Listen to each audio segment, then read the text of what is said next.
Good afternoon, welcome back. In today's session we are going to discuss about the types of programming languages. So in the last sessions we have discussed the various generations of computers along with the block diagram of computer and what are the various components we have in the computer, all these things we have discussed. So in today's session we will see what a programming language is and we will see what are the various types of programming languages we have. So what do you mean by a language? A language is nothing but a medium through which you can transfer the information. Natural languages, we know very well about the natural languages. Some of the examples of natural languages are the English, Hindi, Telugu, like that. That means whenever we want to communicate something to the other party, then we require some medium of transformation, and that medium we are calling it as a language. This is a general term that is taken from the real world.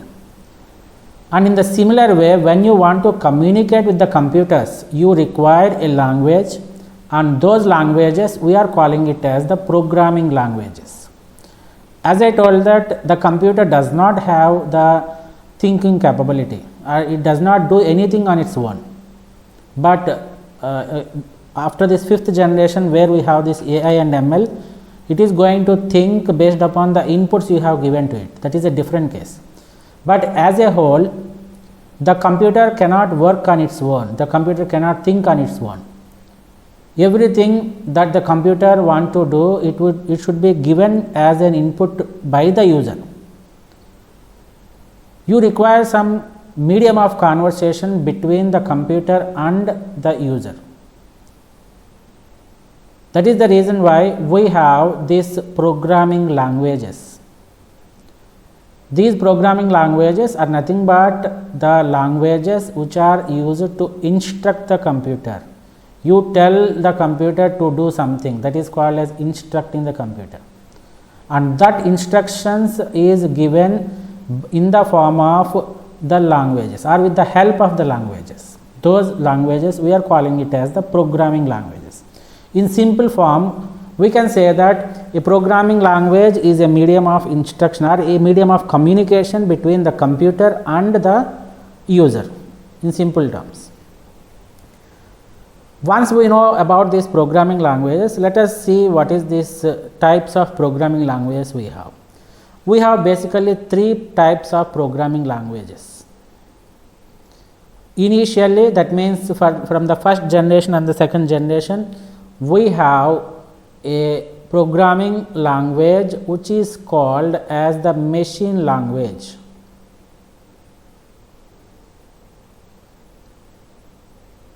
This is also called as a binary language. And this is again something we can again call it as low level languages. So the first category of the programming languages which we are going to discuss is the machine language or low level language or binary language. The low level languages are those languages, those programming languages which is easily understandable by the computer, but it is very difficult for the programmer to understand as well as remember also. I will tell you why it is very difficult for us. Why it is called as the binary language means, this binary language it will accept only two symbols, that is 0 and 1. Since we have two symbols, this is called as bi. That is the reason why we call these languages as binary language. Anything you want to express, that should be given in zeros and ones only. That is the reason why we are calling it as the binary language. Since it is easily understandable by the machines and difficult for the programmers, this is called as the machine language. The disadvantage of this machine language is, as I told, that this is very difficult to remember. If it is difficult to remember, it will be very difficult to code the machine language also. This is the disadvantage we have with these first generation of programming languages, or else we can call it as the machine languages, machine language. Why it is very difficult to remember? As I told that the machine language is something we have, everything is expressed in terms of zeros and ones. For example, let us take that every character is represented by an 8-bit representation. So, A, the alphabet A will have some 8-bit representation. Let us do like this. So, A is represented as 1 and like this, and B is represented as, let us assume, this is just an example I am telling you, like this. Similarly, C is represented as again an 8-bit, D is represented as an 8-bit, like that you can have up to Z. So, every character you have in the English alphabet set will have a corresponding 8-bit binary digit or binary number. For example, I want to write the text as CSE. You have to take the 8-bit representation for C, again you have to take the 8-bit representation for S, and then you have to take the 8-bit representation for E. And you combine all these 8 bits. This is for C and this is for S, this is the 8-bit representation for E.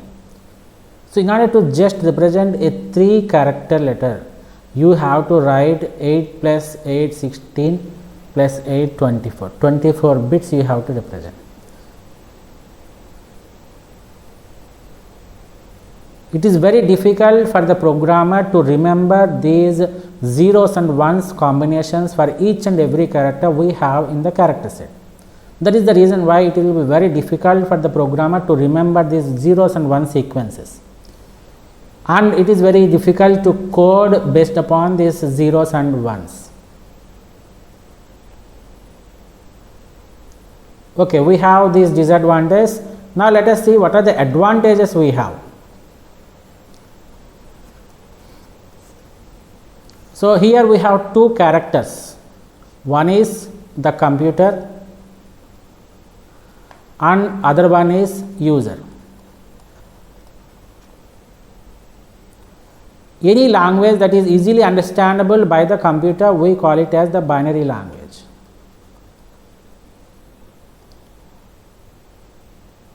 And similarly, any language that is easily understandable by the user, we call it as high level language. We will see this one also.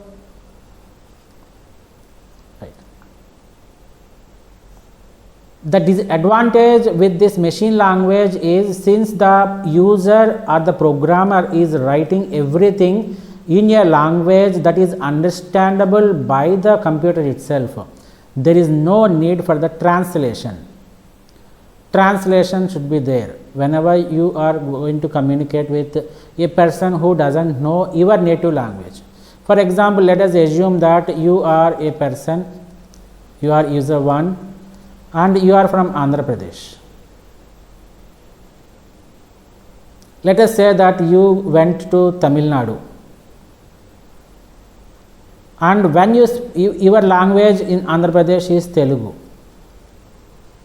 and the language that is followed in Tamil Nadu will be Tamil. When a person from AP moves from Andhra Pradesh to Tamil Nadu, if this person knows Tamil Nadu or Tamil, he can easily communicate with the Tamil language itself. But if this person is knowing only the Telugu language, then whatever this person speaks to the Tamil people, there should be some person in the middle, or there should be some translator should be there to convert this Telugu language to the Tamil language, and vice versa. So, there should be a translator to convert this Tamil to Telugu. So, whenever you have different languages and whenever we have different characters that are involved in the communication, there should be some translator. The translator can be a hardware device or a software device also. But coming back to our discussion again, the advantage with this machine language is, since you are writing everything in terms of zeros and ones, which is easily understandable by the computer, you doesn't require any translator. You does not require any hardware or software to convert the languages. There is no need for the language. You itself is giving it in the zeros and ones. So why do you require the translator? When you don't require the translator, the amount of time that it takes to execute the programs written in the binary languages will be very fast. Why? Because there is no translator here. Translator is not required. So when translator is not there, there is nothing to waste the time. So the instructions and data, everything is given in zeros and ones. There is no requirement for the translator. So the execution speed when you write a program in the machine language will be faster when compared to that of the other languages. Clear? Yes, sir. And the second category of the programming languages is called as the assembly language.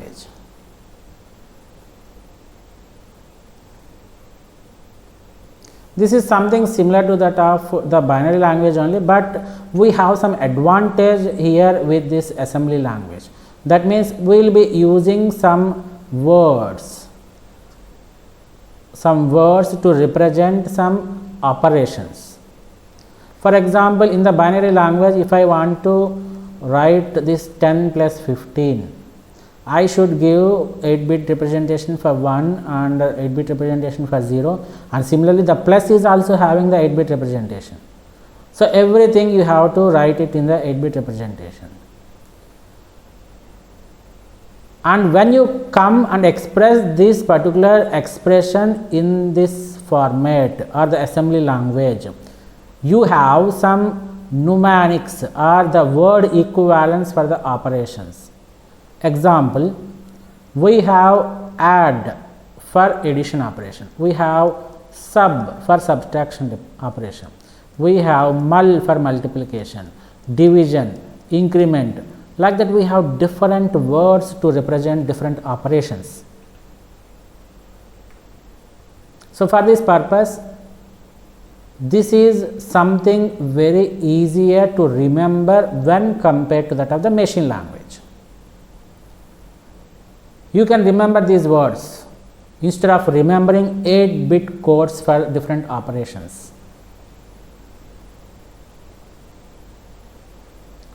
That is the reason why assembly language is also called as mnemonics language. Mnemonics are nothing but the equivalent words that are used for the operations. These things, add, sub, mul, all these things are called as mnemonics. So assembly language is also having another name which is called as mnemonics language. The advantage is, as we have discussed, the advantage is it is easier to remember or it is easier to code when compared to that of the machine language. And we should also discuss the disadvantage. When we come across the disadvantage of this assembly language, the disadvantage is it is hardware dependent. In the previous class, I told that H bar W represents hardware. So the disadvantage is hardware dependent, or you can also say that it is dependent on the underlying architecture, or it is dependent on the underlying hardware. Let us see what is this hardware dependency is. The name itself is saying that it is dependent on the underlying hardware.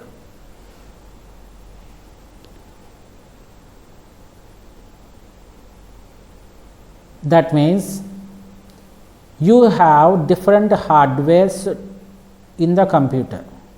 We are talking about the processors only. Don't consider the different hardwares like the keyboard, mouse, monitor, nothing like that. So let us take the processor only. We have different kinds of processors. For example, we have 8085 processor, we have 8086, like that we have different processors.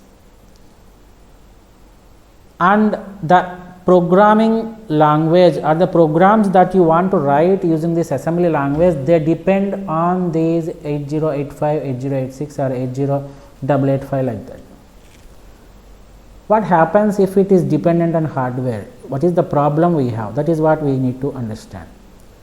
When the program is dependent on the underlying hardware, the programming skills what we have developed for one hardware will be different from the programming skills of the other hardware. So let us take an example. This is the user, and he had studied the instruction set for this 8085. Instruction set means it is nothing but the set of instructions. So for every hardware we have different set of instructions. Before writing programs based on this hardware, you should understand the various instructions that are supported by that hardware. So when you go to the market and buy the 8084 processor, along with that hardware you will be provided with one instruction set. You will be given one book. That book is called as the instruction set code or instruction set. Before programming, you have to learn everything from that instruction set. How do you perform the add? How do you perform the subtraction? How do you perform the increment? How do you perform the decrement? So those instructions, these are nothing but instructions. Those instructions you should understand first, and then you have to start the programming on 8085. So let us say that the user is very familiar with this 8085 and he has written some program like addition of two integers. Similarly, factorial of one number, let us say. And after some time this hardware is deprecated. Let us assume that. And a new hardware has entered into the market, that is 8086. Now the user, if he tries to run these programs are written for 8085, right? When the user tries to execute these programs on 8086, they may or may not run. He is not successful in running these programs on 8086 or any other processor. The reason is these programs are written for 8085. And once you write these programs for the 8085, when you try to implement it on the other hardware, it may or may not work. That is called as the hardware dependency. The programs what you write here is purely dependent on the underlying hardware. When the user wants to write programs for 8086, what he has to do? He has to go to the market and he has to get the manual set or the instruction set of 8086, and then he has to prepare well for it, and then he has to start writing the program on 8086. Once he writes programs for 8086 and if another processor has entered into the market, these programs again, the programs which are written for 8086 will not work for that hardware. That is called as the hardware dependency. Clear? Yes, sir. So because of this disadvantage we have, where you need to write different programs for different hardware, it is very difficult for the programmer. It is not an easy task. So the hardware keeps on changing it very frequently, and the user has to update himself for each and every hardware all the time. Is not a simple task. That is the reason why this is the very primary disadvantage we have with these assembly languages. So the third category what we have under these types of programming languages is the high level languages.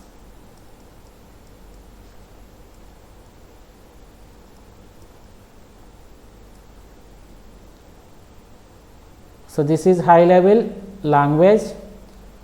The definition of the high level language is, it is a programming language which is easily understandable by the user.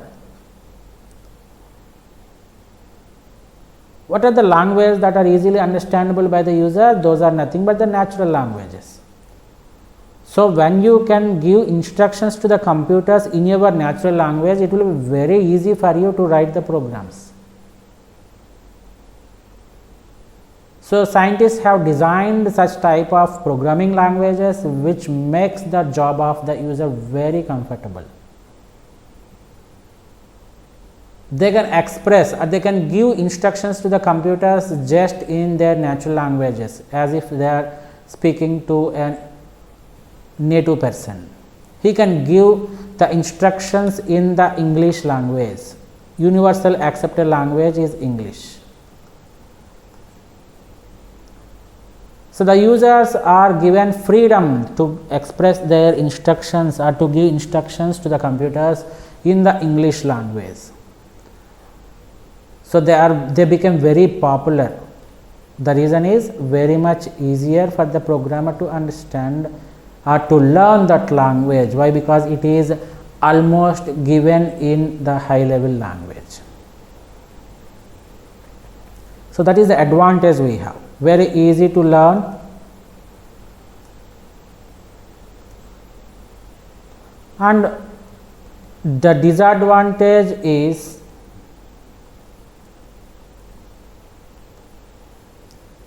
since these programs are not written in a language which is understandable by the machine, there should be some software or hardware that can convert this user defined or the high level languages to low level languages.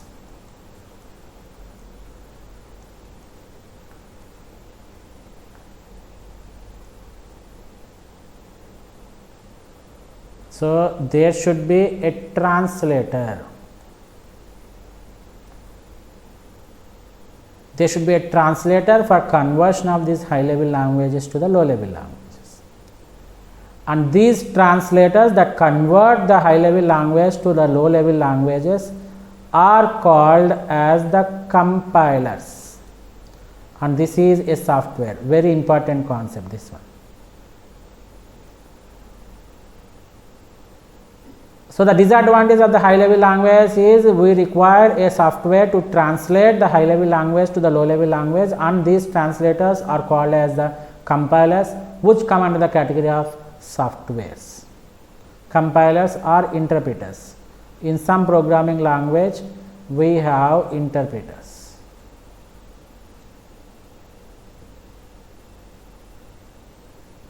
And does it require more time or less time?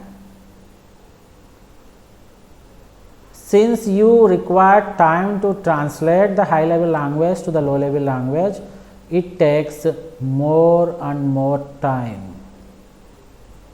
For translation itself it takes time. So it takes more time when compared to that of the machine level language programs.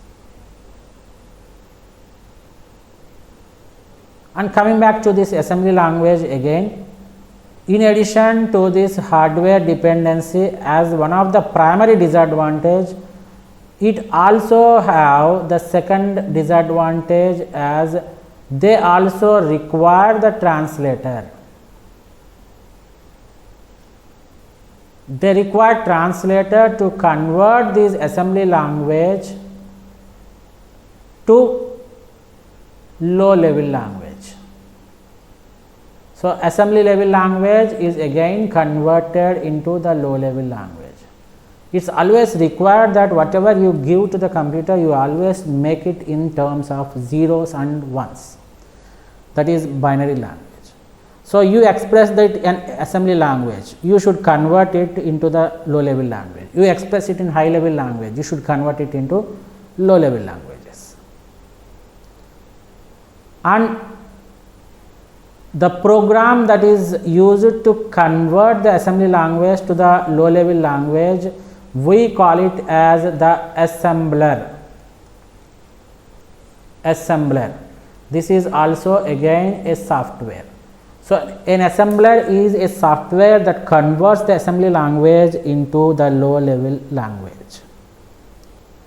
And since you are having the translator here also, it also takes more time for running the program when compared to that of the machine languages. So these are the three categories of programming languages we have. Let us have a quick recap of what we have studied. The three types of, we have discussed what is a language. The medium of communication is called as a language. Programming languages means the medium of communication between the computer and the user is called as a programming language. The programming languages have been categorized into three categories from the olden days. The first one is the machine language. It is also called as the binary language or the low level language. The reason is these are the languages which are easily understandable by the machines in terms of zeros and ones. Anything you want to give to the computer, you have to express it in zeros and ones. The advantage is it executes very fast. The programs that you run in the machine language will run very faster. The reason is that doesn't require any translator. The user itself is giving the instructions in the same zeros and ones, which is easily understandable by the computer. So there is no translator. If there is no translator, the program executes faster. And the disadvantage of the machine language is it is very difficult for the programmer to remember and to code in the machine language. So the second generation of computer programming language, which is the assembly language, which is also called as the mnemonic language, which eases the job of the programmer by giving a equivalent words to the operations. For example, addition operation is given by representation with add, subtraction is given by sub, multiplication is given by mul. Like that, there are number of codes where we can express it. The disadvantage of this assembly language is it is hardware dependent. That means every program that you write on one particular hardware will work on that hardware only. It will not work on the other hardware. And the second one is, since you have expressed in a language which is not in binary language, you have to convert the assembly language into the low level languages, which require a program called as the assembler. And it takes more time when compared to that of the machine language. Execution time is more. And the last category is the high level language. These languages are very much easier for the programmer to learn and code. Why? Because these are the languages which are easily understandable by the programmer, and the advantage is easy programming and easy remembrance and less time to learn those programming languages. The disadvantage is, since it is written in high level language, you require a program to convert the high level language to the low level language, which is called as the compiler. It is a software. So somebody may ask you, what is a compiler? It is a software which converts the high level language to the low level language. Very simple statement. Similarly, somebody may ask you, what is an assembler? An assembler is a software program which converts the assembly language program into the machine language program. Clear? Yes, sir. So these are the things we are going to we have discussed it now. Those are the types of programming languages. The first one is the machine language, assembly language, and high level language. Machine level languages are also called as low level language or binary language. Machine languages are the language that a computer machine can understand easily, while it is almost impossible for humans to use because it consists of entirely zeros and ones. And assembly languages have the same structure and set of commands as the machine language, but they enable a programmer to use names instead of numbers. It implements a symbolic representation of numeric machine codes. Instead of numeric machine codes, you will be using the symbolic representation. Mnemonics, we call it as mnemonics. And these languages are dependent on the underlying hardware. We have seen it. We have discussed elaborately. High level languages are the programming language which is very closer to the human languages and farther from the machine language. That is the reason why it is called as the high level language. And they are independent of underlying hardware, very important. They are independent. So it does not depend on the underlying hardware. Examples of this one: high level language are C, C++, Fortran, Pascal, Python, Java. Any programming language you mention, they all come under the category of the high level languages only. This is all about the types of programming languages. Clear? Yes, sir. That's all for today's session. Thank you.